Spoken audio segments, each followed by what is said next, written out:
الحمد للہ رب العالمین والصلاة والسلام علی رسولہ الکریم اما بعد فاعوذ باللہ من الشیطان الرجیم بسم اللہ الرحمن الرحیم وَيَسْأَلُونَكَ عَنِ الرُّوحِ قُلِ الرُّوحُ مِنْ أَمْرِ رَبِّي وَمَا أُوتِيتُم مِّنَ الْعِلْمِ إِلَّا قَلِيلًا صدق اللہ العظیم۔ واجب الاحترام سامعین، السلام علیکم ورحمۃ اللہ وبرکاتہ۔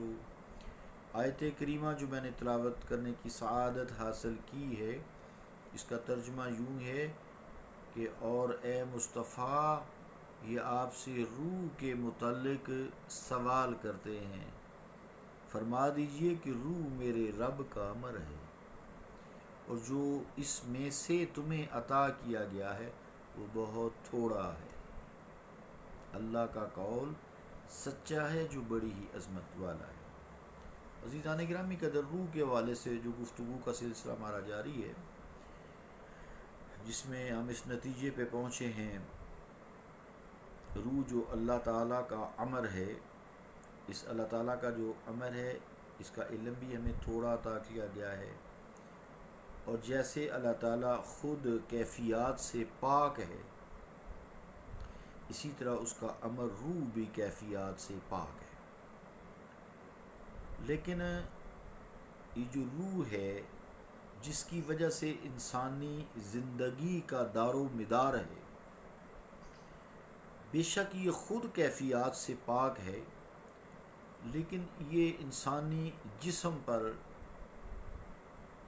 اپنی کیفیات کا اظہار کرتی ہے۔ انسان کے جسم میں کیفیات پیدا کرتی ہے، خود تو یہ کیفیات سے روح پاک ہے نا، جیسے اللہ تعالیٰ پاک ہے، اللہ کا امر جو ہے، پھر ان کیفیات کا جو اظہار ہوتا ہے ہم اس کو الفاظ میں بیان نہیں کر سکتے، اس کے لیے الفاظ ہیں ہی نہیں، یہ صرف تصوف محسوس کرنے کا نام ہے، محسوسات کی دنیا ہے۔ اس سے پہلے معلومات کی دنیا کے معلوم کر کے اس کو عمل میں لایا جائے، پھر محسوس ہوتا ہے، پھر اس کا مزہ آتا ہے، اظہار نہیں کر سکتا بندہ۔ اسی کو ہم آخری شعر جو میں نے بیان کیا تھا آخری وقت میں، وہ کسی شاعر کی زبانی تھا، جس میں کیفیات ہوتی تو ہیں لیکن اس کو بیان نہیں کیا جا سکتا، اس کے لیے الفاظ نہیں ہوتے۔ تو وہ فرماتے ہیں، لذت و لطف میں ناب میں کس سے پوچھوں، لذت و لطف میں ناب میں کس سے پوچھوں، کوئی ہوشیار نکلتا نہیں میں خانے سے۔ یعنی جو کوئی یہ گندی شراب تو خیر گندی ہے نا، پلید ہے، حرام ہے، ہم ویسے شرابن طہورا کے بارے میں گفتگو کرتے ہیں، ہمارے ذہن میں وہی ہوتا ہے، کیونکہ تصوف میں ایسی مثالیں دے دے کر جن کے لیے الفاظ نہیں ہیں، مثالوں سے سمجھایا جاتا ہے۔ یعنی جو شخص شراب خانے جاتا ہے، وہاں نشہ کرتا ہے، شراب پیتا ہے، وہ نشے میں دھت ہو جاتا ہے۔ جب نشے میں دھت ہوتا ہے، اسے اپنی بھی خبر نہیں ہوتی، گھر کی خبر نہیں ہوتی، نشے میں دھت ہوتا ہے، مے خانے سے نکلنے کو اسے ہوش ہی نہیں آتا، اور جب ہوش آتا ہے، یعنی نشے سے نکل آتا ہے، اس کے سر سے، اس کے دماغ سے نشہ اتر چکا ہوتا ہے، تو اب اس کو اس نشے کا علم ہی نہیں ہوتا جس نشے میں وہ مبتلا رہا ہے۔ یہ نشیوں سے پوچھیں نا ذرا، یہ آپ کو کوئی جواب نہیں دے سکتا، بس یہ پینے ہیں جی، یہ گندے نشے کرتے ہیں لوگ۔ اب وہ شاعر کہتا ہے کہ اب میں اگر چاہوں کہ یہ جو شراب لوگ پیتے ہیں، چاہے وہ شراب طہور ہو، وسقاہم ربہم شرابا طہورا، آخرت میں جب فرمایا کہ وسقاہم، اللہ تعالیٰ ان جنتیوں کو، خاص جنتی ہیں، شراب طہور پلائے گا، وسقاہم انہیں پلائے گا، ربہم ان کا رب، شرابا طہورا پاکیزہ مشروب۔ شراب کو ہوتا ہے کوئی پینے والی چیز، مایا چیز جو پی جائے۔ تو کہتا ہے کہ اگر میں یہ جو دنیا میں مجھے نظر آتے ہیں یہ شرابی، میں چاہتا ہوں کہ میں اس کی لذت کسی سے پوچھوں۔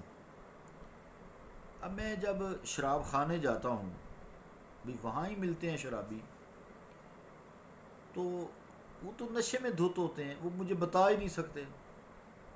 اگر میں ان سے یہ پوچھوں بھی کہ اس کی لذت کیا ہے، تو وہ چونکہ عقل و شعور سے بیگانہ ہو چکے ہوتے ہیں، وہ مجھے بتا ہی نہیں سکتے۔ میں کس سے وضاحت طلب کروں؟ اگر میں پتہ ہے بھی یہ شرابی کا انتظار کرتا ہوں، یہ باہر آئے گا شراب خانے سے، میں اس کو وہاں پکڑ لیتا ہوں، پوچھتا ہوں یار تو شراب تو نے پی، ذرا اس کا لذت تو بتا، یہ کیسی ہے، میٹھی ہے، کڑوی ہے، جب اس کا تجھے نشہ ہو گیا تو نے کیا محسوس کیا؟ تو کہتا ہے اب وہ بیچارہ پھر عاجز ہو جاتا ہے، بتا نہیں سکتا، کیا بتائے، وہ نشے میں نہیں ہے۔ کیسا عجیب شعر ہے کہ کوئی ہوشیار نکلتا نہیں میں خانے سے، اب اتنا ہوشیار ہی نہیں رہتا کیونکہ اس کو نشہ نہیں ہے، محسوسات کی دنیا ہے، وہ بتا ہی نہیں سکتا۔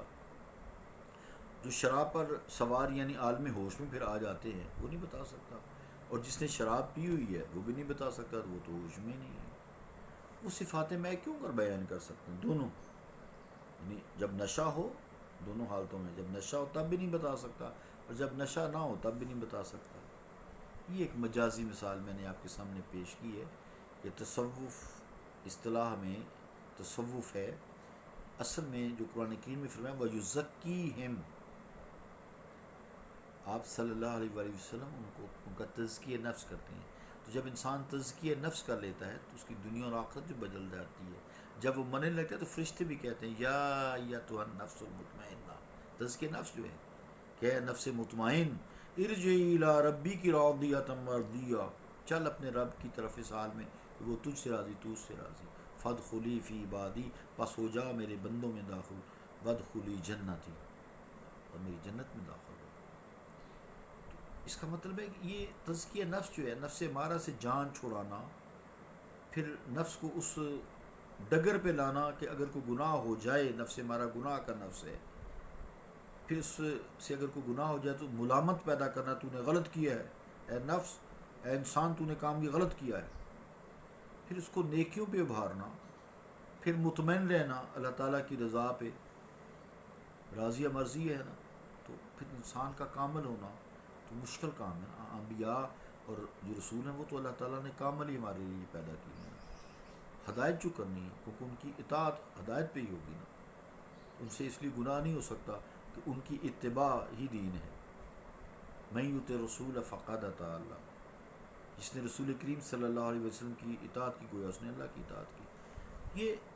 ایک مجازی مثال شاعر نے اور میں نے آپ کے سامنے جو بیان کی ہے، ورنہ یہ پلید شراب کہاں اور وہ شراب معرفت کہاں، اس شراب نجس کا بظاہر ہوشیار، یہ باطن غافل اور مدہوش ہوتا ہے، یہ باطن اس کا غافل ہوتا ہے، مدہوش ہوتا ہے، جبکہ فرق دیکھیں، شراب پلید کا جو حامل ہوتا ہے وہ غافل اور مدہوش ہوتا ہے۔ اس بات کو آپ نے یاد رکھنا ہے۔ جب انسان تزکیہ نفس کر لیتا ہے، شراب معرفت کا جام پی لیتا ہے، شراب پلید کا باطن کا غافل ہوتا ہے، وہ کچھ نہیں بتا سکتا، لیکن شراب معرفت کا راہی جو ہے وہ ہوش میں ہوتا ہے، ہوش سے سرشار ہوتا ہے، باطن جو اس کا ہے وہ صاف ہوتا ہے، وہ بتا سکتا ہے۔ تو باطن کائنات کا ہوش مند ترین انسان جو ہے وہ شراب معرفت پیتا ہے، شرابن طہورا پیتا ہے، اللہ تعالیٰ کی قربت حاصل کر لیتا ہے، تزکیہ نفس کر لیتا ہے، گناہوں سے اس کا چھٹکارا ہو جاتا ہے۔ حضرت پیر میلی شاہ صاحب نے بھی شاید اس شعر میں یہ فرمایا ہے، رم کردہ ضغیر او دارم دل کے شیدا، رم کردہ ضغیر او دارم دل کے شیدا، بے ہوشم و با ہوشم بے کارم و با کارم۔ یعنی مطلب کیا شعر کا فارسی میں کہ جس شراب معرفت کا ہم ذکر کرنا چاہتے ہیں اس کا تعلق تو طور و موسیٰ سے ہے، اس کا تعلق جو طور و موسیٰ سے ہے، وہ اور چیز ہے، اور یہ مثال دے کے جو سمجھایا یہ اور ہے۔ تو یہاں میں آ کے چونکہ وقت پورا ہونے کو ہے، ایک شعر جو حضرت بے دل کا ہے اس کو پھر تشریح کاری کروں گا جیسے بھی آج کی ہے۔ حضرت بے دل فرماتے ہیں رحمۃ اللہ علیہ، گفتگو بے دل دلیل ہرزہ تازی ہائے ماست، گفتگو بے دل دلیل ہرزہ تازی ہائے ما است، تاجرس فریاد دارد کاروان آسودہ نیست۔ ترجمہ کیا ہے کہ اے بے دل، یہ بلند بانگ دعوے اور یہ طوفان گفتگو محض ہماری بےہودگی اور بے راور روی اور نارسائی ہے،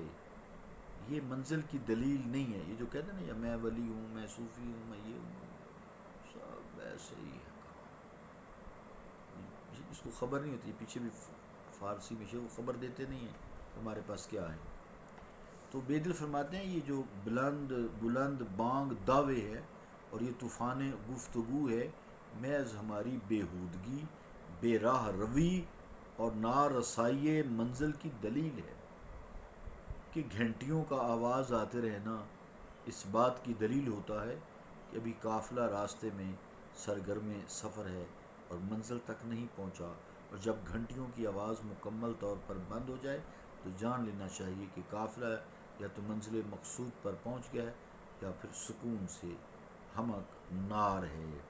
گفتگو بے دل دلیل ہرزہ تازی ہائے ما است، تاجرس فریاد، تاجرس جو ہے یہ گھنٹی، تاجرس فریاد گھنٹیوں کو بجنا، فریاد دارد کاروان آسودہ نیست۔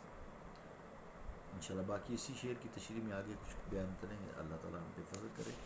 اور ہمارے جو کیفیات ہیں اس کو ہمارے جسم پر روحانی کیفیات کو وارد کرے۔ صلی اللہ تعالیٰ علی رسول خیر خلقہ محمد وعلی آلہ واصحابہ اجمعین برحمتک یا ارحم الراحمین۔